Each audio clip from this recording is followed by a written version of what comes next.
Let's play Takamaru's Ninja Castle, one of the one-player games in Nintendo Land, the packing game on the Nintendo Wii U Deluxe set, also available separately. Nintendo Land, not the Ninja Castle. Choose your character, and off you go dressed as a ninja to slit some throats.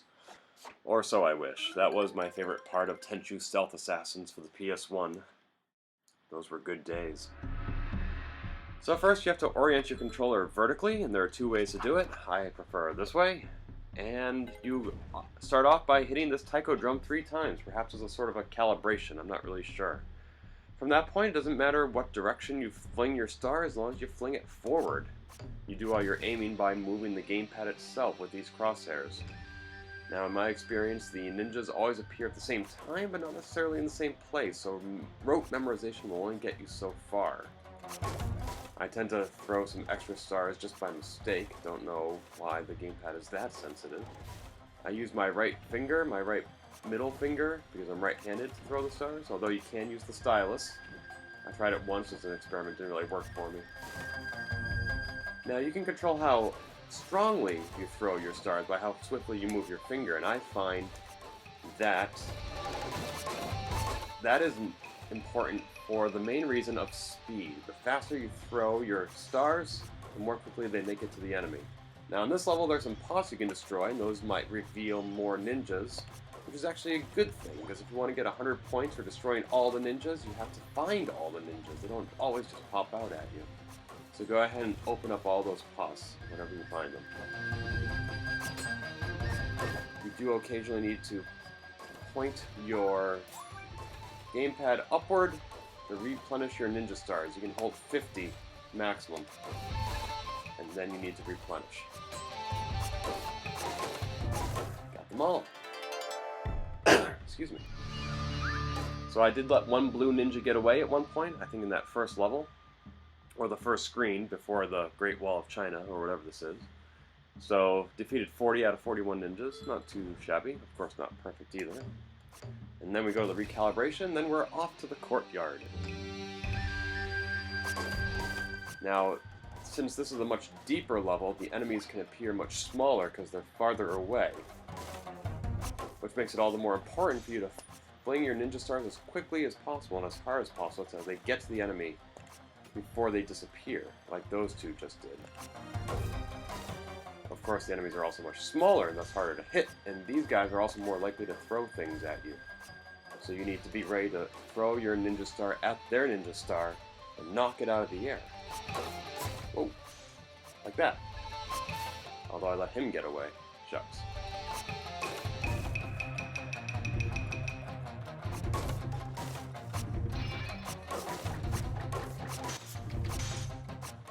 Cherry blossoms, and this isn't karate, it's ninjutsu.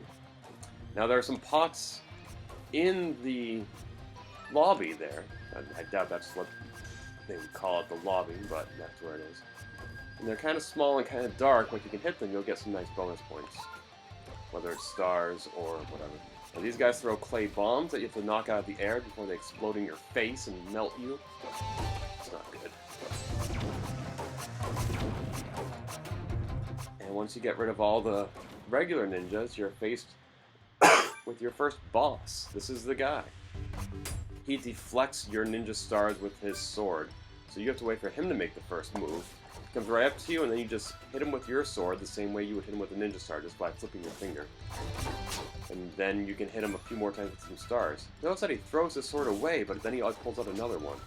Anyway, after 3 such close encounters with the ninja kind, you can defeat him permanently. And he is now a dead ninja, or maybe an undead ninja. At this point in the game, the first 3 times you play, Princess Monita appears and gives you a special power. Clay Bombs, Falcon Eye, and Triple Star in that order. And those are activated by special gestures on the gamepad.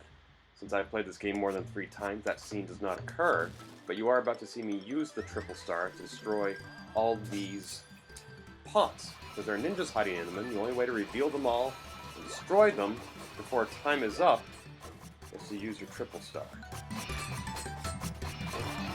That's it. You find scrolls in various pots throughout the game, and that is what gives you the power to use these special abilities. Each scroll is one use, and whether you want to use it on the clay bombs, falcon eye, or triple star is up to you. Now in this level, two things. One, I want to destroy all these walls because I'm not comfortable with there being a ninja hiding behind them. It takes about 4 or 5 hits to destroy each segment. Second of all, you might notice that my desire for accuracy has kind of gone out the window. I'm just throwing stars everywhere because at this point there's so much happening that it's hard to get everything, get all the enemies, when you're being careful about your shots. So I choose not to be reserved about my ninja star usage. My main priority here is just to make sure everything is dead. In this room, the lights are almost completely out, and that makes it hard to see everything. You don't really know what kind of enemies these are, red, blue, yellow. Not that color matters. But it does in this game, because that determines how they attack. Behind this wall, you really can't see any color at all. And sometimes enemies appear where you're not expecting them. Right now, you're focusing on what's behind the wall, but then all of a sudden, this guy pops up here, and you just see his eyes. Very mysterious, so you gotta get rid of him quickly. Now back into a lit room, another wall, want to destroy that, some candles too, destroy those. Wow, just got shot in the face. That didn't feel very good. Stock up on ninja stars. Point my gamepad up, and I replenish up to my maximum of 50 ninja stars. Oh, whoa, lots of clay bombs, lots of... How do these guys just stay floating in the air when their pyramid base has been destroyed? Is that some sort of ninja physics? I don't know. But now we're into the 4th and final stage of the game, and even though there are these 5 ninjas that show up, 1, 2, 3, 4, 5, there's really only one enemy here, because those 5 ninjas together are powering this giant mask robotic thing, I don't know. There are many parts to this enemy, and you want to destroy as many of them as possible as quickly as possible. And so I start with some clay bombs. Like that.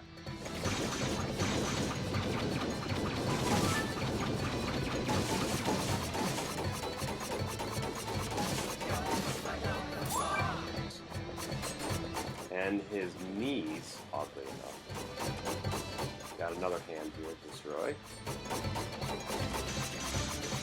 Let's use some triple stars here. Whoop. Probably should have made sure he wasn't attacking me before. Now when his mouth opens up, that's when you really want to be careful with your aim. You want to get a ninja star right down his gullet as quickly as possible. Because if he gets that fireball off, there is no blocking it, at least not that I've found. You can throw as many ninja stars as you want at this impending fireball, and it's not going to stop. It's going to keep coming right at you and take away a heart. When you take a few of those to the face, you're a dead man.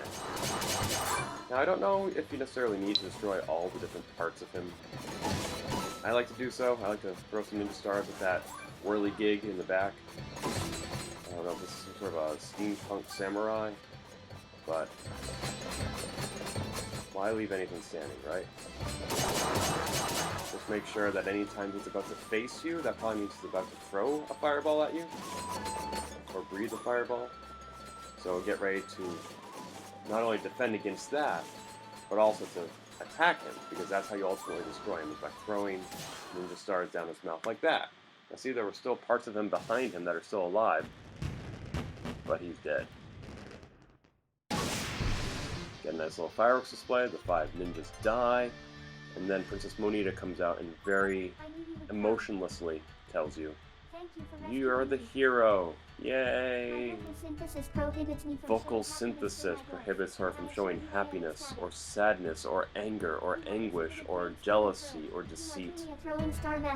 And speaking of deceit, when you first beat this game, the real Monita comes out and tells you, "Wasn't the princess acting a bit odd? Do you think that was the real princess?"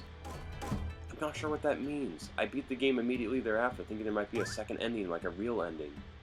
But there wasn't. I always get the same ending. So maybe I need to get 100% on all the levels and not let any ninjas get away? I don't know. So even though I am the master, there are probably masters out there who are more masterful than this master, and I'm not likely to ever be one of them. But I hope you've enjoyed this tour through Ninja Castle, and I will see you elsewhere in Nintendo Land.